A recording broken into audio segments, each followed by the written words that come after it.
গণভোটের চূড়ান্ত ফয়সালা হওয়ার আগে ক্ষমতা ছাড়বে না ডক্টর ইউনূস সরকার। হ্যাঁ, এরকমটাই হতে পারে। 12 ফেব্রুয়ারির নির্বাচনের পর অস্বাভাবিক, অকল্পনীয় কিছু ঘটতে পারে।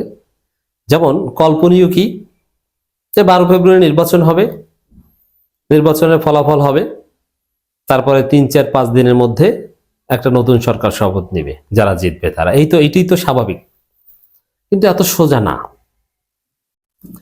চারিদিকে আমরা যে আলামত দেখতে পাচ্ছি, যে আয়োজন দেখতে পাচ্ছি, 12 ফেব্রুয়ারি নির্বাচনের মাধ্যমে যে সরকার ক্ষমতা হস্তান্তর করবে, বিষয়টা এরকম নয়। তবে শর্ত আছে। ডক্টর ইউনূস সরকার এই বিষয়ে ডিটারমাইন, যে ডক্টর ইউনূস সরকার মনে করে, এটা সরাসরি বলবে না, এটা আমরা বের করেছি। ডক্টর ইউনূস সরকার মনে করে যে তাদেরকে জুলাই সনদ বাস্তবায়ন করে দিয়ে যেতে হবে। যে সংস্কারের উদ্যোগ বা জুলাই সনদে যেসব সংস্কার অ্যাটলিস্ট সাইন্ড হয়েছে, এটা রেনিগস্ট বাস্তবায়ন করে দিয়ে যেতে হবে। ইউনূস সরকার যদি এটা বাস্তবায়ন নিশ্চিত করতে না পারে, তাহলে তারা ব্যর্থ। অতএব ওই ব্যর্থতার দায় তারা নিবে না।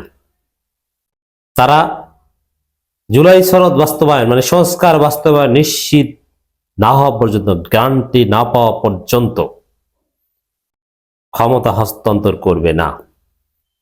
9 ফেব্রুয়ারি যুক্তরাষ্ট্রের সাথে চুক্তি এবং ভোটের কয়েকদিন আগেও নানান সিদ্ধান্ত, এগুলো কেন? এমনকি সর্বশেষ যে বৃহস্পতিবার ভোট, বৃহস্পতিবার তার আগের বৃহস্পতিবার আপনারা আলোচনা শুনছেন, তার একদিন পরেও দেখবেন এরকম কিছু একটা ঘটবে, যে নতুন কোনো সিদ্ধান্ত নিয়েছে সরকার। র্যাবের নাম পরিবর্তন করেছে, অমুক অধ্যাদেশ তমুক অধ্যাদেশ জারি করা হয়েছে, রাষ্ট্রপতি সিগনেচার করে, মানে এমনভাবে অ্যাক্ট করছে যাতে নির্বাচনের পরও ক্ষমতা ধরে রাখা যায় বা সরকার চলমান থাকতে পারে। এবং কিছু কিছু উপদেষ্টা চলে যেতে পারেন। তারা চলে গেলে এটাও তারা কি হবে, এটাও ঠিক করে রেখেছেন। এমনকি একটা বিষয় দেখেন, সাধারণত এই ধরনের সরকারকে পালাতে হয় নির্বাচনের পর।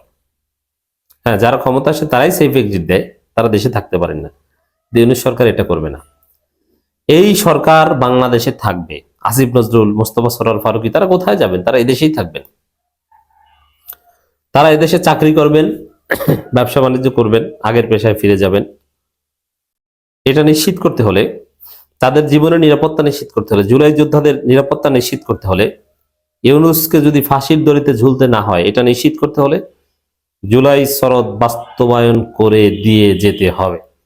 জুলাই সনদ বাংলাদেশে বাস্তবায়ন না হলে ইউনূসের ফাঁসি হবে, উপদেষ্টাদের ফাঁসি হবে, জুলাই যোদ্ধারা ক্রসফায়ারে মরবে। অতএব 12 ফেব্রুয়ারি নির্বাচনে যারা জিতুক, ক্ষমতায় আসুক, নির্বাচন হয়েছে বাবা আমি চলে যাই, এত সোজা না হিসাব।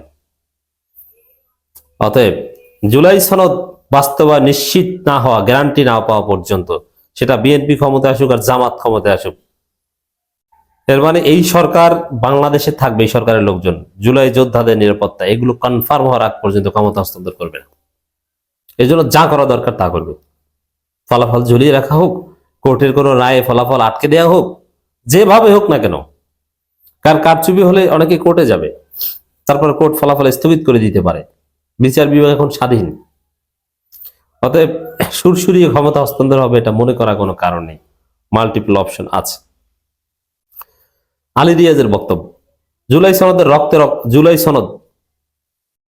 সনদ রক্তের অক্ষরে শপথের স্বাক্ষর।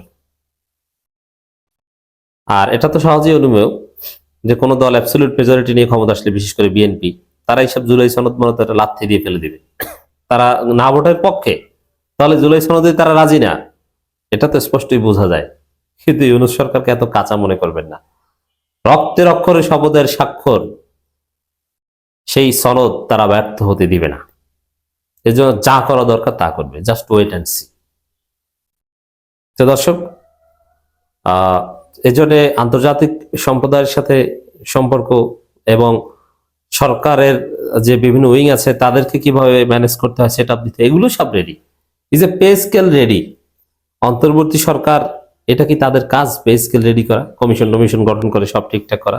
আবার অনেকে এখনই পে স্কেল ঘোষণার দাবিতে আন্দোলনও করছে নির্বাচিত সরকার আসার আগে। এটার মানে কি? ইটস ভেরি সিগনিফিকেন্ট যে জুলাই সনদ বাস্তবায়ন করতে যদি ক্ষমতা ধরে রাখতে হয়, তাহলে পে স্কেল দিয়ে সরকারি কর্মকর্তা কর্মচারীদেরকে লাইনে রাখা থেকে শুরু করে আরো যা রাখা দরকার সব ঠিক আছে, সব কিছুর মেকানিজম ডক্টর ইউনূস সরকারের হাতে আছে। প্রধান উপদেষ্টার বিশেষ সহকারী অধ্যাপক আলী রিয়াজ বলেছেন, জুলাই সনদ রক্তের অক্ষরে শপথের স্বাক্ষর। তিনি বলেন যে তরুণ পথে নেমে এসেছে, যে যুবক কাজ ফেলে রাজপথে নেমেছে, যে বাবা ছেলেকে মিছিলে পাঠিয়ে প্রার্থনায় বসেছে, যে শ্রমিক প্রতিবাদের ঝড় তুলেছে, তাদের সবার কাছে আমাদের অনেক ঋণ। আর সেই ঋণ জুলাই সনদ। এর প্রতিটি অক্ষর কালো কালিতে লেখা হলো এর পটভূমি রক্তের উপর দাঁড়িয়ে, রক্তের অক্ষরে শপথের স্বাক্ষরী জুলাই সনদ। তো এটার তাৎপর্য কি জানেন? এই আবেগময় বক্তব্যের যে জুলাই সনদ বাস্তবায়ন ডক্টর ইউনূস নিশ্চিত করবে, নির্বাচন হোক আর যাই হোক না কেন।